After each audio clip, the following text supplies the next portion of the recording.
I moved to Maine because quiet felt like the only medicine left. My name is Daniel Cole. I am 34, born in Ohio, burned out in Boston, and hollow in a way you do not notice until the noise stops. My doctor said I needed to slow down. My boss said I should push through. My hands shook in the mornings, and my shoulders stayed tight until midnight. I chose a dot on the map with more trees than people and water bigger than my thoughts. The dot was a village called Windermere on the eastern shore of Ashwood Lake. Windermere had a main street with one blinking light, a diner that served coffee in heavy mugs, a post office that smelled of paper and dust, and a bait shop with a sign that read, "Lila's Tackle and Ice." I rented a small grey cabin at the end of Birch Point Road, where the gravel turned to packed dirt and the pines leaned in like neighbours with secrets.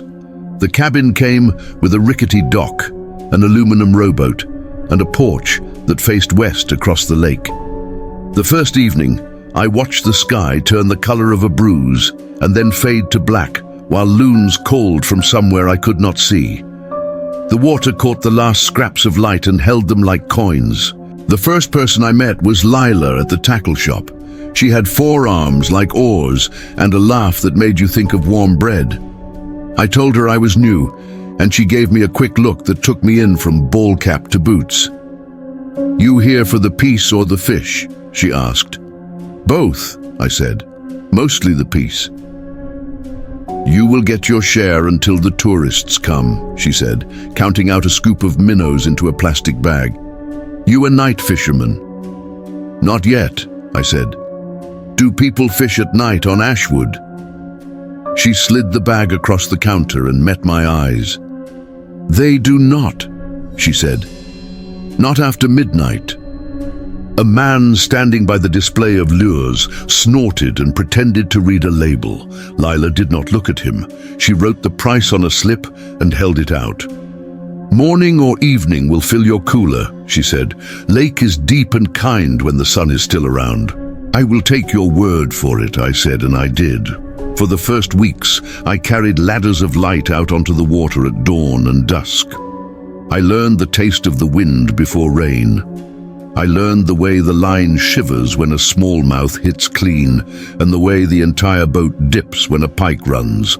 I cooked fish with butter and lemon in a pan that had belonged to the previous tenant. I slept for 9 hours and woke because light tapped my eyelids, not because a phone buzzed beside my head. My shoulders started to uncoil. My hands stopped shaking. Windermere warmed to me the way small towns do, slow and practical. I bought screws at the hardware store, and Ruth at the counter asked where I was fixing up. I said Birch Point, and she told me the porch would need new planks before fall. Sheriff Pike nodded at me when I passed his cruiser outside the diner. A man named Gus, who wore a red cap with a curled bill, showed me how to tie a knot he called a palomar, and said it would not let me down. People talked about weather and bait and whose chimney needed cleaning. They did not talk about midnight. I noticed small things. The bait shop closed at 9, even on weekends. The bar at the Anchor Inn shut its patio lights just before 11 and stacked chairs quickly, as if somebody had a bus to catch. On hot nights, when the air stayed up late, the lake fell quiet at a line in time I could feel more than see. Crickets dimmed, breeze stilled. It felt like the whole place was holding its breath. I told myself it was country superstition and my city nerves playing tricks. One afternoon, I bought a used reel at a yard sale. It sat on a table between a box of mason jars and a stack of old magazines with covers faded to pink. The reel had weight and polish. Someone had kept it clean.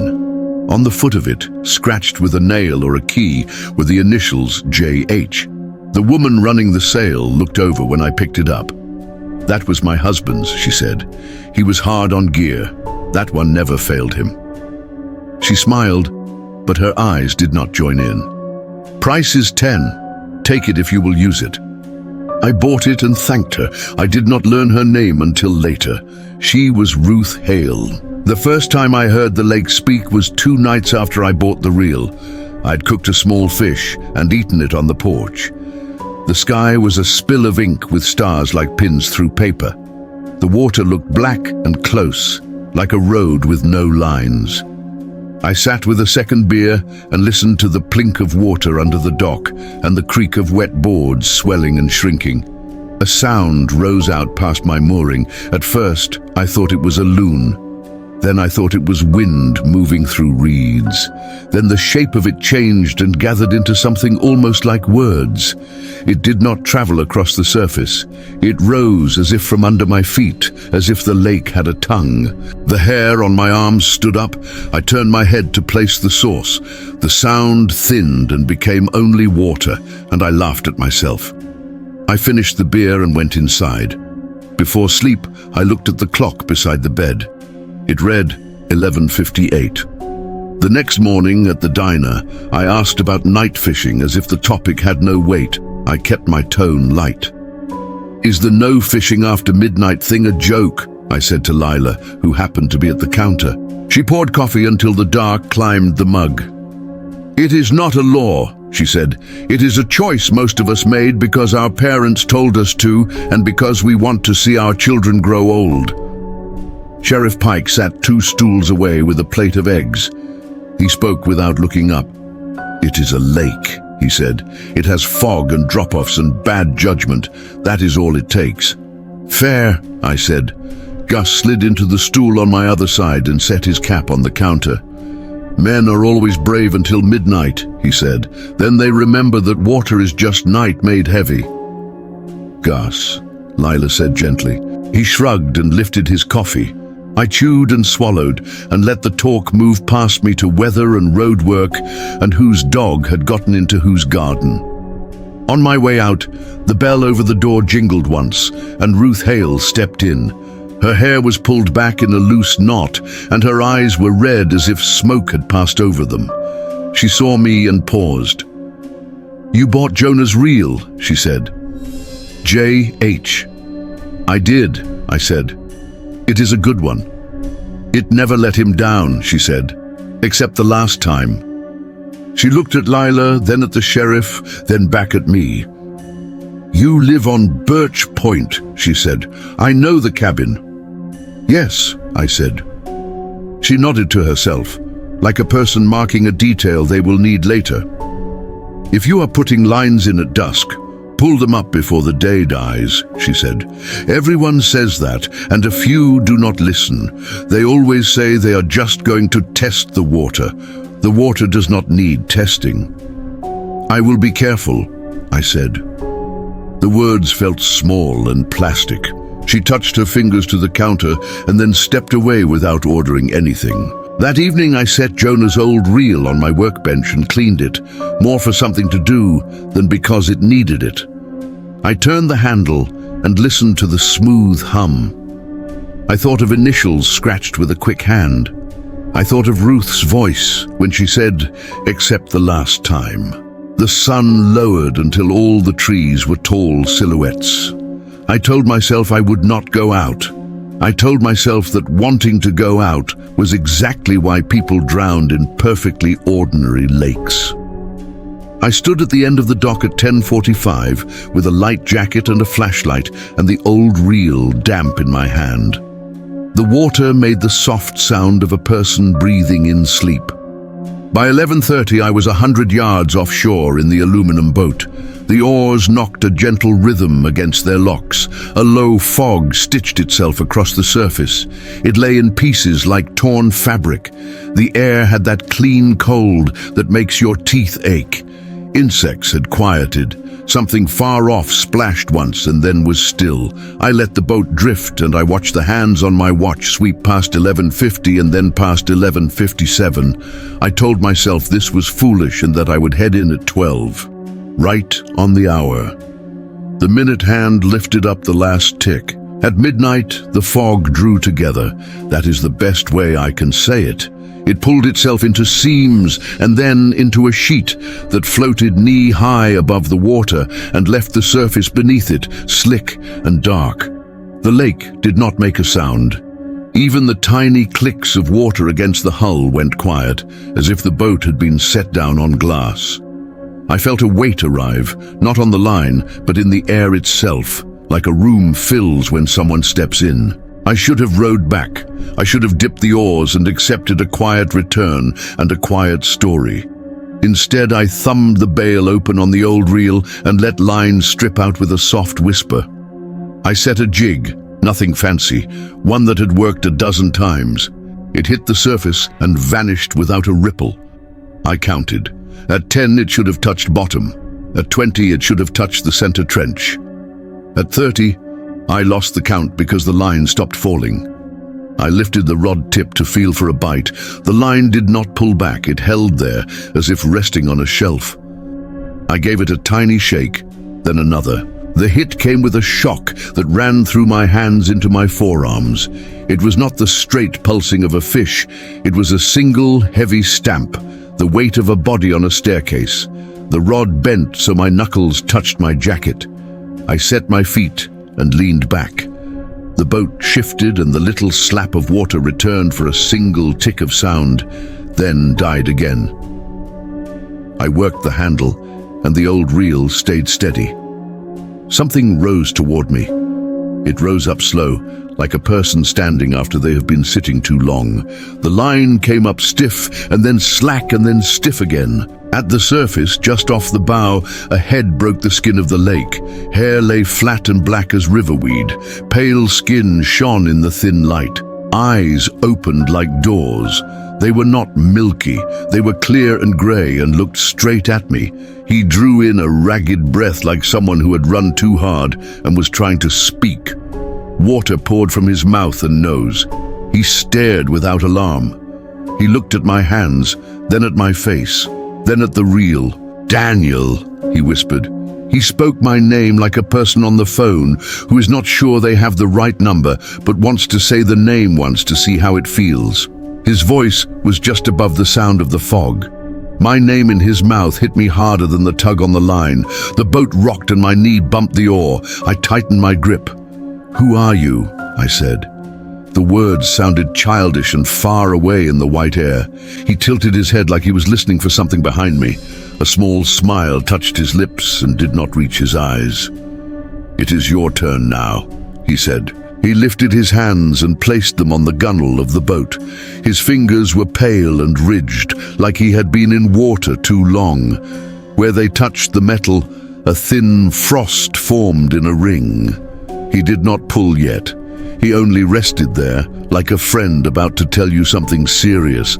I did what people always do when they want to bend reality. I tried to make him fit a category. Drunk swimmer, lost diver, prank. Some part of me believed that if I could name him, I could name the world again. He blinked slowly. His breath misted in the cold. He leaned in. "It is your turn," he said again, and the words slid into my ears and then into my bones. Not loud, final. He pulled. The boat dipped nose forward, and water ran over the bow. I threw my weight back. The old aluminum screeched against the grab of the lake as if the water itself had teeth. My boots slipped under me, and my hip hit the seat. The rod fell and clattered. The line went slack, then taut, then slack. His hands were the only point that did not move. They pressed, and I felt the boat tilt toward the shape of him, toward the black under the fog. Cold climbed my legs as lake water filled the boat an inch at a time. The air smelled like iron cut, with something sweet, like the inside of a peel of bark. I grabbed the oar with my left hand and swung at his wrists. The wood hit his skin and made a sound like striking wet rope. He did not flinch. He pulled again. The gunwale dipped to the surface and water swelled over like a mouth swallowing. I lunged for the knife I keep in the stern pocket. My fingers found it and fumbled. He leaned farther in, and I saw the line of a scar along his chin and the small white bump of an old pimple near his right temple and the way his teeth were imperfect and human. He looked so alive that my mind could not make peace with the stillness below his floating shoulders, with the way his body did not bob, with how the water accepted him like a second skin. "Stop!" I said. The word had no purchase anywhere. He pulled again and the boat rolled. The world tipped and the stars slid out of their places and the water rose and rose and then closed over my ears. Cold takes thought, it eats it. The lake wrapped my head and chest and arms in a chill so deep that my bones felt hollow. A hand gripped my jacket and shoved me down. I opened my mouth to shout and swallowed the lake. For a moment there was no up. Fog became white water, became bubbles, became ripples, became nothing. I squeezed my eyes and felt the knife in my hand because the knife was a piece of land in a world of liquid. Fingers closed around my wrist. Another hand slid over my face and pinched my nose with 2 fingers and a thumb. The grip was not cruel.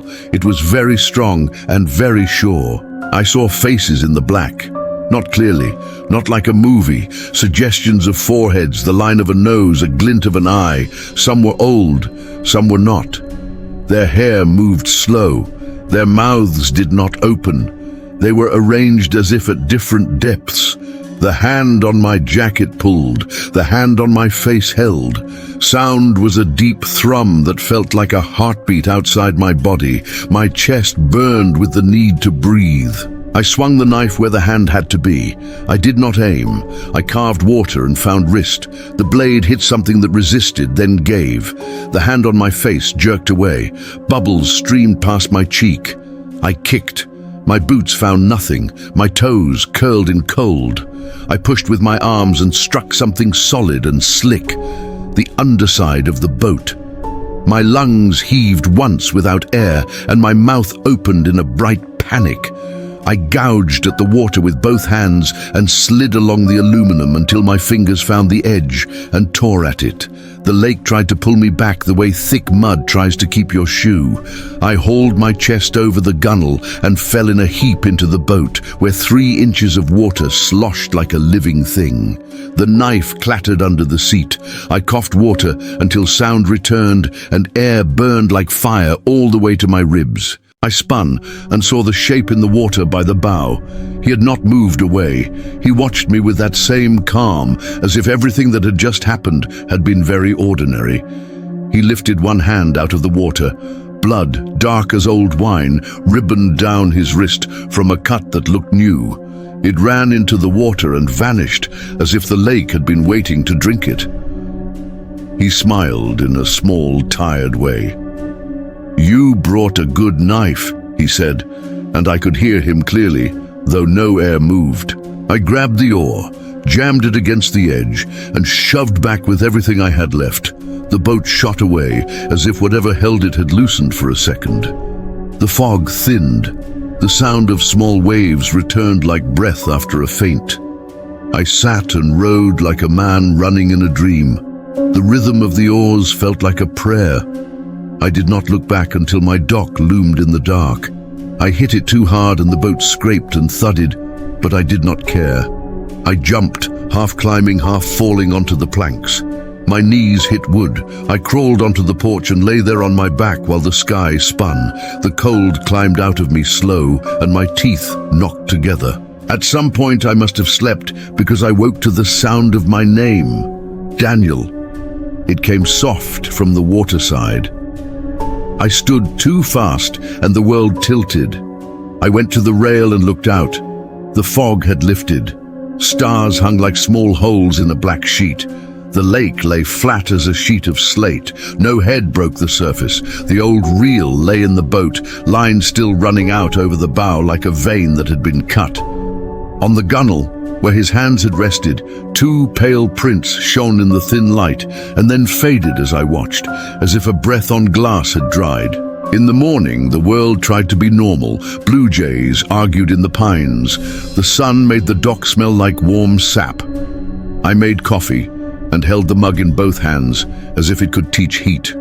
My chest ached where I had hit the seat.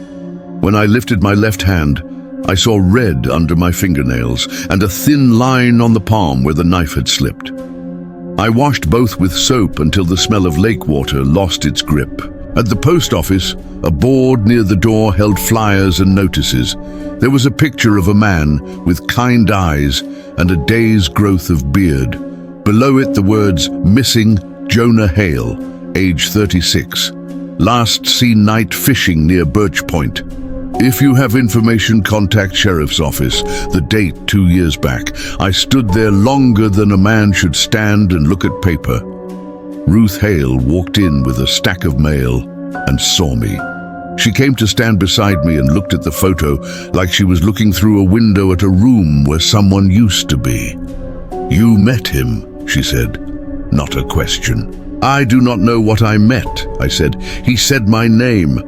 She closed her eyes for a slow count and then opened them. He called to others too, she said. Not by name. He did not know theirs. He knew yours. How would he know me? I said. Ruth folded her hands over the mail. Do you have his reel? She said. Yes, I said. She nodded as if I had admitted to something that made a pattern. Come by my place at 4, she said. Bring it. Her house sat 3 doors down from the hardware store. The front porch had a swing that moved a little on its own. Inside, everything was neat in a way that said order held out chaos. She set the reel on her kitchen table and turned it slowly with a finger. She ran her thumb over the J and the H like the letters might change. He bought this the spring before he went missing, she said. Said it balanced right. Said it made his hands feel calm. He fished late sometimes. I asked him not to push it. He said he knew the lake. We argue over such small words until they become tombstones. I am sorry, I said. I'm sorry you went out at night, she said. I'm sorry you came back. Excuse me, I said. I am not cruel, she said. I know what it asks. It turns its face toward you and does not look away. It put a hand on you. You will hear it now. It will be faint at noon and louder at dusk and loudest at midnight. It will use your name until you forget what it sounds like from anyone else. What does it want? I said. An exchange, she said. It has always been a trading lake. People traded fur and timber and fish here. Then they built mills and traded light for smoke. Before all of that, long before the village, people stood on those shores and asked the water to take fever from their children. Water learns. The oldest lesson it learned here was that a warm breath trades for a warm breath. It is not evil. It is just patient. How do you stop it? I said. How do you break the trade? She looked at the reel and then at me. Some say you cannot. Some say you can step in willingly and the chain breaks for a time because debt paid freely is different than debt collected. Some say if you return what you took before the 3rd midnight, it lets you walk away. What did I take? I said. She set down a small tin box on the table. Inside lay a handful of sinkers, a few old hooks, a faded note folded 3 times. She slid the note toward me. On it, in Jonah's hand, were the words, "Do not fish after midnight. If you do not be alone." The letter strokes pressed hard like he had wanted the paper to remember. I'm not asking you to do anything, she said. I want you to leave before the week is out. I want you to not hear it anymore. But if you cannot do that, if you think you owe it because you touched hands in the water, then do not go by yourself. Who would come with me? I said. Gus will, she said. He still listens to old rules.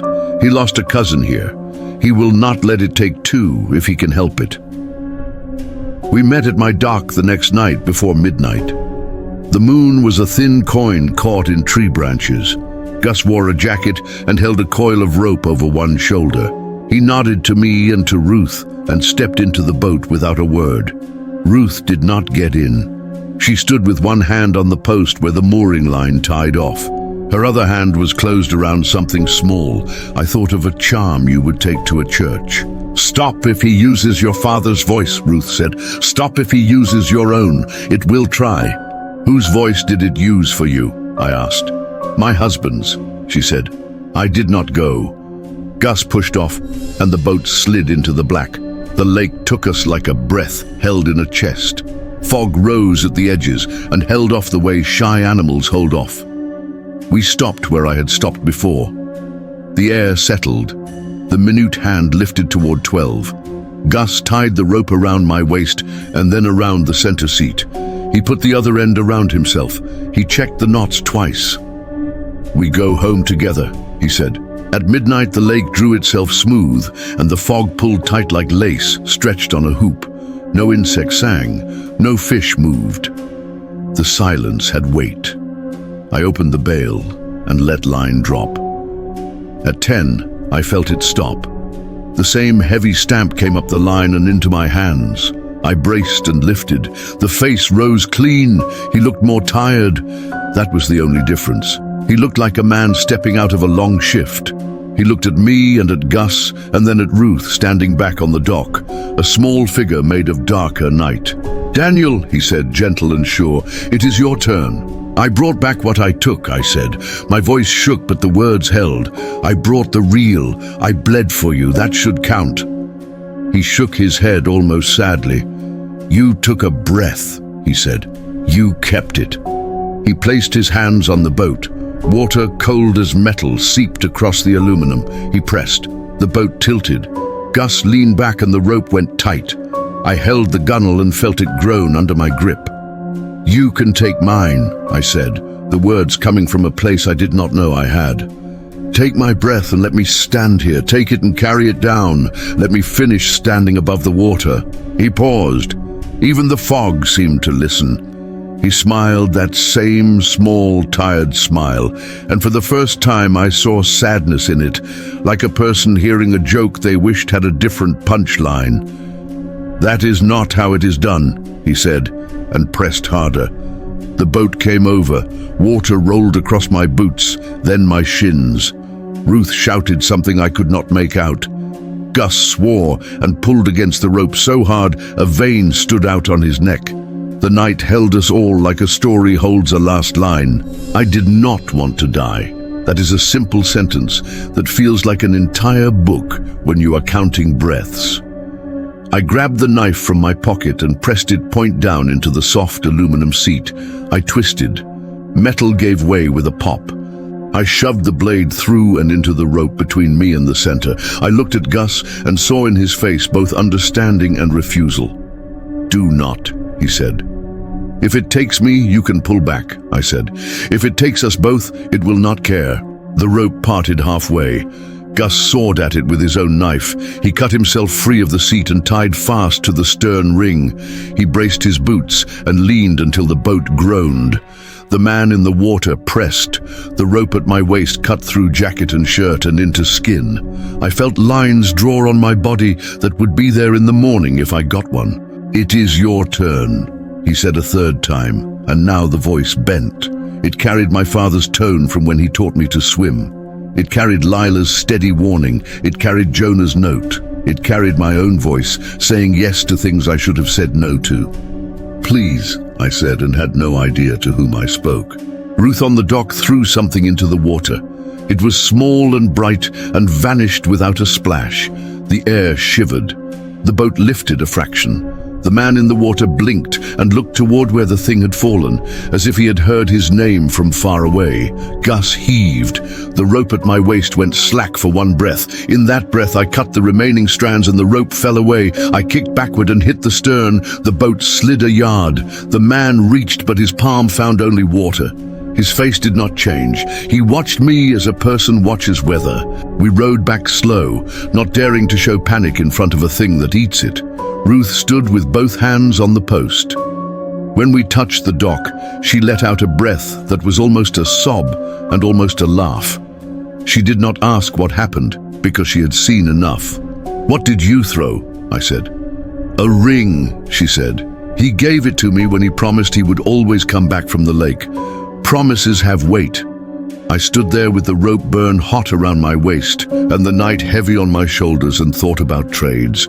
I thought about how water learns and how we teach it. I did not leave Winmere the next day. I did not leave the next week. The lake quieted for me but did not forget. When I stand on the porch at dusk, I hear my name sometimes under the small talk of waves. It is faint, the way a memory is faint until it is not. I listen and then I go inside and I close the door gently, like a man leaving a room where someone is sleeping. People in town do not ask me about midnight. They do not need to. They nod like we share the same scar. Ruth brought me a pie the following Sunday. She did not stay. She set it on the rail and looked once at the water and then at me. "Trade carefully," she said. "I will," I said. At the bait shop, Lila leaned on the counter and shook her head when I chose night crawlers. "Mornings only," she said. "Mornings only," I said, and meant it. Sometimes I take Jonah's reel down from a hook in the cabin and turn it in my hands. I clean it and oil it, and do not take it out after dark. On the metal, the letters J and H catch light and throw it back. I think of his face in the water, and of the faces under his, and of the long line of people who ask water to carry what they can no longer hold. I think of the words, "It is your turn," and how every life is a chain of turns if you look at it that way. You can call this a ghost story if you like. I do not. Ghosts seem like visitors. What lives in Ashwood is not a visitor. It is an old neighbor with a full ledger and a good memory. If you come to Windermere, the lake will look kind in the afternoon, and it is. It will hold light like coins and hand it back to you and make you believe you have been forgiven for wanting something simple. Listen to the people who live here. Put your lines in when the sky has color and pull them up before the day dies. When the fog lays itself down flat like a tablecloth and the crickets forget their song and the air gets thin as paper, step back from the edge. You do not owe the water anything. If it tells you that you do, remember that a promise can be a shield if you throw it at the right time. I still sit on my porch at night. I still watch stars stitch themselves across the black. When the lake whispers, "Daniel," I answer without speaking. I say, "Not tonight." I say, "I have given what I can give." Sometimes the water sighs like a person turning over and going back to sleep. Sometimes it waits. Always, just before midnight, there is a moment when the entire world holds its breath. I breathe for myself then, and I breathe for a man whose initials are carved into a small piece of metal that fits my hand, and I breathe for the ones beneath the surface who have to take turns. That is all any of us can do.